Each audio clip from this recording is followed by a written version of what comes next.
오늘 본문엔 다윗과 요나단의 우정에 관한 이야기가 나오는데요. 오늘 우리가 특히 눈여겨봐야 되는 부분은 다윗의 이야기들입니다. 1절 말씀 우리가 함께 좀 읽어볼까요? 1절입니다. 다윗이 라마 나엿에서 도망하여 요나단에게 이르되 내가 무엇을 하였느으며 내 죄악이 무엇이며 내 아버지 앞에서 내 죄가 무엇이기에 그가 내 생명을 찾느냐. 도대체 내가 잘못한 게 뭐냐라는 것이죠. 다윗이 잘못한 것이, 사울왕에게 잘못한 것이 있었습니까? 그것은 다윗의 어쩌보면 지금까지 살아온 삶의 자리에서 그가 어떠한 대우를 받았는지를 잘 드러내는 내용이기도 합니다. 여러분 잘 아시다시피 다윗은 8형제 중 막내였습니다. 그리고 아버지가 맡겨진 역할들을 잘 감당했는데, 그럼에도 불구하고 그는 그 가정에서 대우받지 못한, 인정받지 못한 아들이었던 것 같습니다. 왜냐하면 사무엘이 기름 부으러 이 가정에 찾아왔을 때 막내만 빼고 다 사무엘 앞에 먼저 섰거든요. 막내도 아들이잖아요. 근데 이 아들이 뭐 자기 역할을 제대로 감당 못하거나 부모의 말을 안 듣거나 그러한 아들은 아니었을 것입니다. 우리가 추측하건대 아버지가 맡겨진 양을 돌보는 일에 열심히 자신의 일을 감당하였고, 또한 그러다 보니까 사무엘이 그 집에 찾아왔을 때에도 그 집에 있지 아니하고 일터에서 열심히 일하고 있었겠지요. 그런데 아버지나 형들은 어떻게 해요? 자기를 인정하지 않느냐는 표현이 적합하진 않을 수도 있겠지만, 아무튼간 기름 부을 사람을 찾는 사무엘 앞에 불러 세우지 아니하는 그러한 대우를 받았던 아들이었습니다.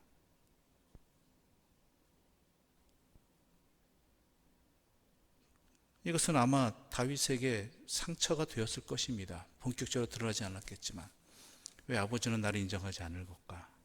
이 일뿐이겠습니까? 평상시에 어떠했는가 너무 잘 드러나는 사건이지요.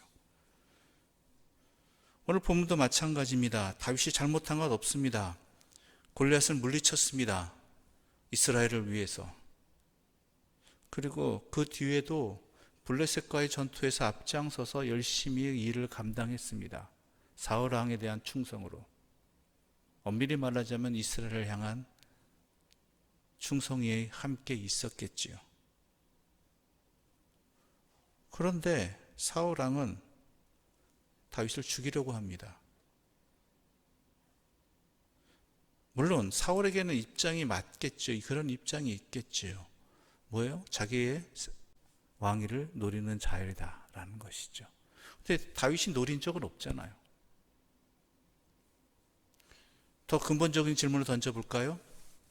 다윗은 하나님이 시키시는 대로, 하나님이 명하시는 대로 하나님의 능력을 힘입어 행했습니다. 그런데 그에게 다가오는 것은 뭐예요? 사울 왕이 자신을 죽이려고 한다는 것이죠. 하나님께 순종한 것이었는데.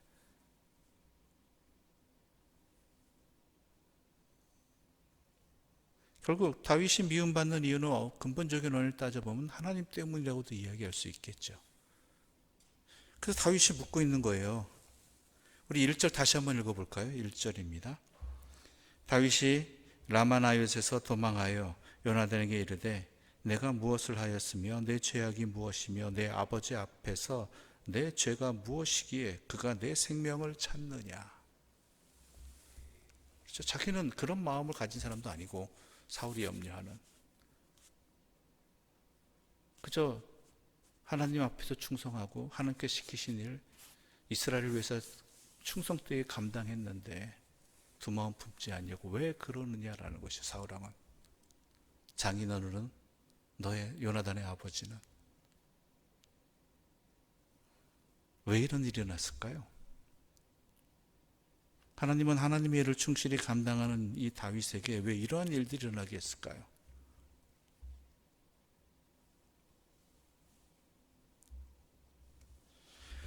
결론부터 말씀드리자면 이것은 하나님이 다윗을 빚어가시는 과정입니다. 다윗을 연단하시는 과정입니다. 무엇을 연단하느냐? 하나님만을 신뢰하는 다윗으로 빚어가기 위해서라는 것이죠. 이런 일 저런 일 잘 감당합니다. 수고를 감당합니다. 사랑을 위해서, 또한 아버지를 위해서. 그런데 그러한 일들을 감당하는데 사울왕이 그를 도리어 미워하고 아버지는 인정하지 않는 그것이 다윗에게는 상처가 되고 원망이 될 수 있겠지요. 그러나 중요한 것은 우리에게 일어나는 모든 일들은 하나님 앞에서 바라보아야 되고 하나님과 연결되어 있다라는 것이지요. 결국 우리를 모든 것을 최종적으로 판단하시고 결정하시는 분은 하나님이시라는 것입니다. 그러므로 하나님께서 다윗을 통해서 이 시간을 통해서 이러한 상황을 통해서 그로 하여금 훈련시키시는 과정, 연단시키시는 과정은요, 하나님께 모든 일들 가운데 하나님께 집중하고 또한 하나님만 의지하게끔 만든다는 것이죠. 그러한 사람으로 만들어가는 것입니다. 아무리 골리앗을 죽이면 무엇합니까?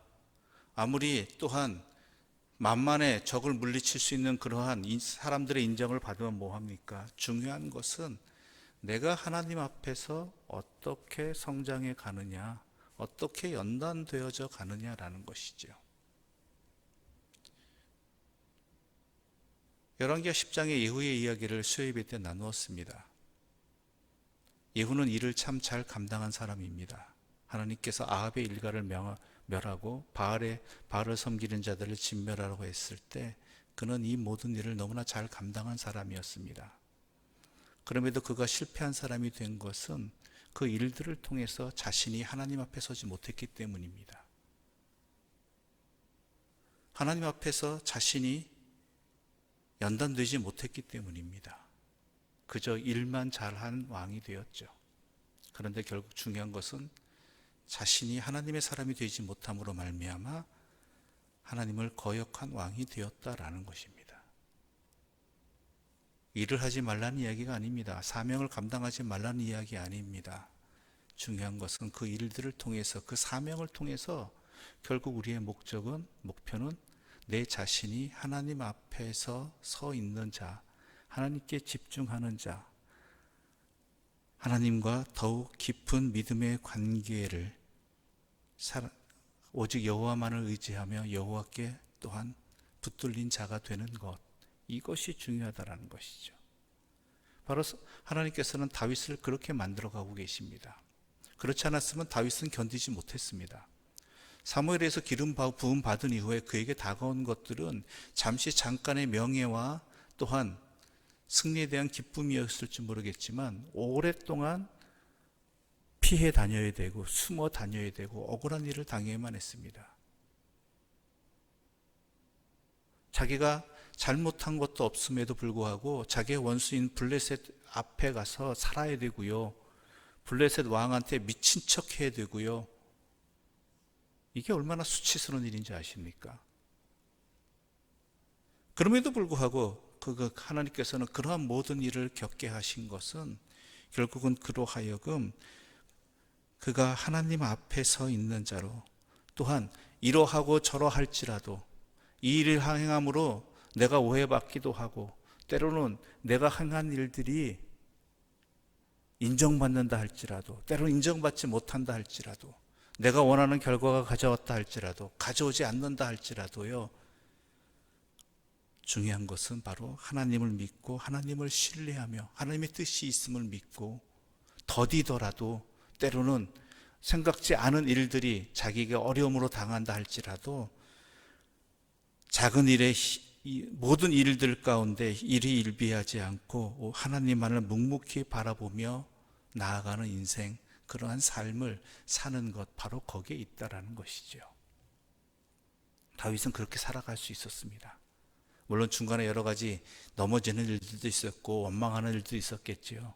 그럼에도 불구하고 그는 하나님의 뜻을 끝까지 따르고자 한 왕으로서, 다윗으로서 하나님만을 의지하고 세상이 자기를 인정하지 않고 오해한다 할지라도 하나님께 바라보고 하나님을 믿으며 하나님만을 의지하면서 살아가는 믿음의 사람으로 연단되었다라는 것입니다. 이건 쉽게 얻어지는 것이 아닙니다. 하나님 앞에서 연단되어지는 인생의 장이 있었기 때문입니다.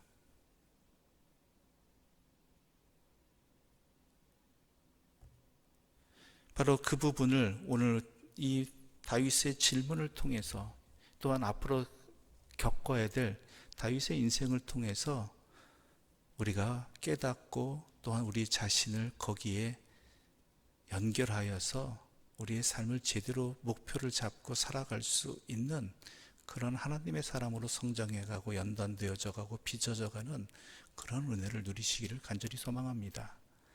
여러분, 사람은 사람이고요. 세상은 세상이고요. 하나님은 하나님이십니다. 물론 하나님이 다스리시는 세상이고 하나님이 창조하신 사람들이지만 결국은 우리의 모든 인생은 하나님 앞에 달려있는 것이고 또한 하나님 앞으로 달려가야 되는 것이고 그리고 하나님의 사람으로 빚어져야 되는 것입니다. 이것을 항상 잊지 마시기 바랍니다. 때로는 우리의 인생이 우리가 생각지도 않은 결과를 가져들 때도 있을 것입니다. 그로 인해서 실망하고 절망하고 원망할 수 있습니다. 때로는 우리의 생각보다 더디고 속히 오지 않을 수도 있습니다.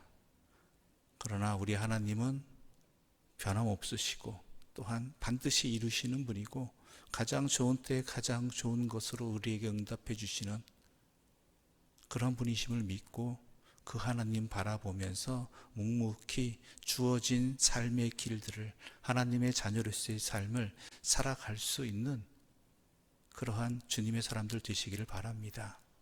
그럴 때 왜 사람들이 나에게 이렇게 하는지, 사울왕이 왜 나에게 이렇게 하는지, 아버지가 나에게 왜 이렇게 하는지 원망하는 사람으로 끝나는 인생이 아니라 그 모든 일들을 통해서 하나님을 더욱 깊이 알아가고 하나님을 향한 믿음이 더욱 깊어지고 하나님으로 인해서 즐거워하는 논밭에 소출이 없고 외양간에 소가 없을지라도 여호와로 말미암아 즐거워하는 참된 믿음의 삶, 든든한 삶, 행복한 삶, 참된 평안의 삶을 살아갈 수 있게 될 것이고 하나님은 바로 우리가 그러한 사람이 되기를 간절히 원하고 계십니다. 바로 그런 은혜를 누리시기를 소망합니다. 그런 믿음을 가지고 여러분에게 맡겨진 일들 잘 감당해 나가고 또한 다가오는 결과들도 하나님 앞에서도 또한 하나님의 뜻을 구하며 살아가는 힘을 얻는 주의 백성들 되시기를 간절히 소망합니다. 기도드리겠습니다. 하나님 아버지 감사합니다. 우리가 많은 세상은 산 것 아니고 많은 일을 한 것은 아니지만 때로는 우리의 한 일들이 사람들의 오해를 받기도 하고 때로는 원하는 결과가 아니라 엉뚱한 결과를 가져오기도 하고 때로는 그 일들 때문에 내가 더 힘들어지고 어려워질 뿐만 아니라 내가 원하고 바라고 또한 섬기는 일들이 언제 또한 그 결과를 가져올지 모르는 그러한 상황 속에서 힘들어하고 낙망하고 지쳐합니다.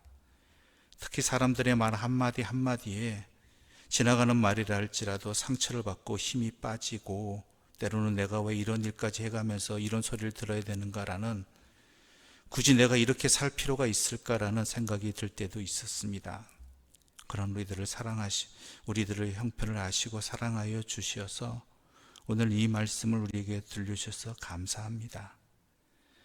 모든 일은 하나님께 연결되어 있다라는 것, 그러므로 우리에게 일어나는 모든 상황은 하나님께 집중하고 하나님만을 의지해야 된다라는 것, 우리는 평생 하나님만을 신뢰하는 훈련을 받아야 되는 인생을 살아가고 있다라는 것, 그러므로 주께서 맡겨주신 일들 감당할 때, 주께서 살아가게 하신 삶을 살아갈 때 사람 때문에 또한 세상의 결과 때문에 일이 일비하는 것이 아니라 그 모든 상황들 가운데 주님의 뜻을 믿고 주님을 의지하며 주님 안에서 자신을 연단해 나가는 귀한 하나님의 사람으로 세워지게 하여 주시고 훈련되게 하여 주시고 살아가게 하여 주시옵소서.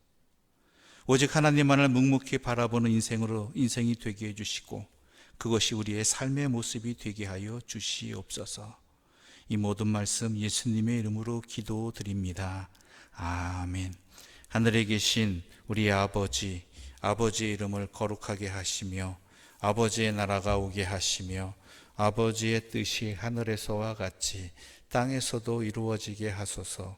오늘 우리에게 일용할 양식을 주시고 우리가 우리에게 잘못한 사람을 용서하여 준 것 같이 우리 죄를 용서하여 주시고 우리를 시험에 빠지지 않게 하시고 악에서 구하소서. 나라와 권능과 영광이 영원히 아버지의 것입니다. 아멘.